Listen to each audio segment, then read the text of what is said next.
अस्सलाम वालेकुम। आज मैं लोबिया सालन बना रही हूँ। लाल लोबिया का सालन बना रही हूँ, जिसको राजमा भी कहते हैं हिंदी में। ये मैं इसमें आधा कप तकरीबन सरसों का तेल डाल रही हूँ। ये थोड़ा सा अच्छी तरह से गर्म होगा तो फिर मैं इसमें प्याज वगैरह डालूँगी। अब ये आधा पाव प्याज है, मैंने स्लाइस कर लिया है, और 1 पाव टमाटर हैं। लाल मिर्च 1 टेबल स्पून, ज़ीरा पाउडर हाफ टी स्पून, नमक 1 टीस्पून, धनिया पाउडर 1 टेबल स्पून, और हल्दी है 1 टीस्पून है।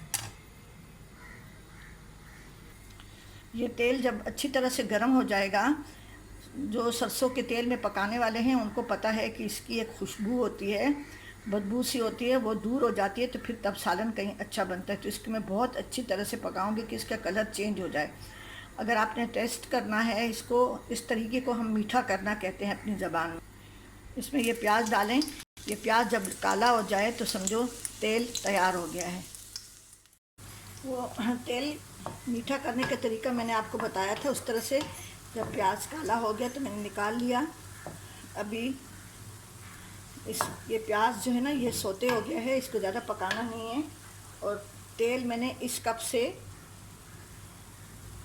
1.5 प्याली डाला है, 1.5 कप डाला है इस कप से, इसलिए कि लोबिया और दाल वगैरह जो भी दालें होती हैं इसमें घी या तेल बहुत कम नज़र आता है। इसमें मैं ये 1 टेबल स्पून अदरक लहसुन का पेस्ट डालती हूँ। हम लोग अमूमन सब्ज़ी और दालों में सिवाय तड़के के लहसुन इस्तेमाल नहीं करते, लहसुन अदरक, लेकिन चूँकि अब मैं किसी के लिए बना रही हूँ, ये मेरे ऑर्डर का है, इसलिए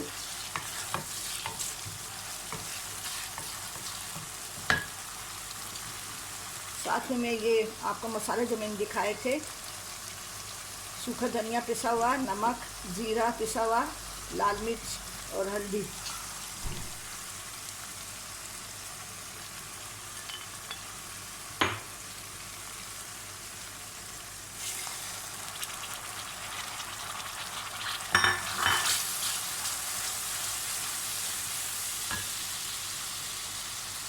साथ में मैं ये टमाटर भी डाल देती हूँ।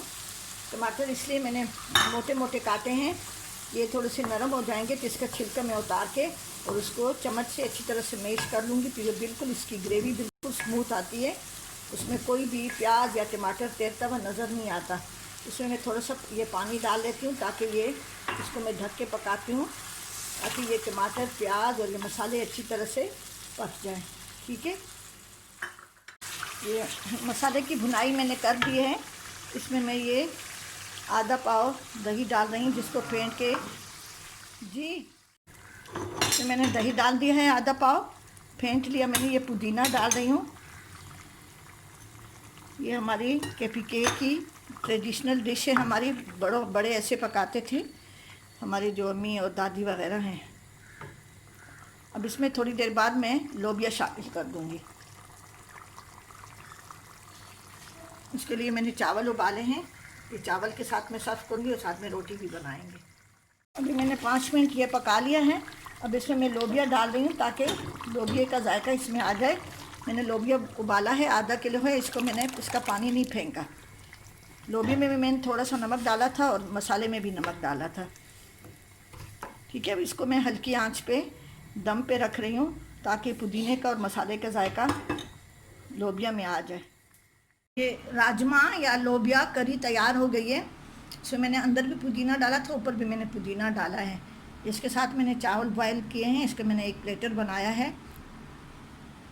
देखिए इसमें मैंने कितना तेल डाला था, और तेल ऊपर से बिल्कुल नहीं डालिएगा। ये चीज़ें जो है ना दालों में या इसमें कुछ बग़ैर बघार के नज़र नहीं आता, लेकिन इसमें मैं बघार नहीं दूँगी। तेल मैंने बहुत ज़्यादा नीचे डाला था मसाला बनाते वक्त। ये अलग से चावल रखे हैं।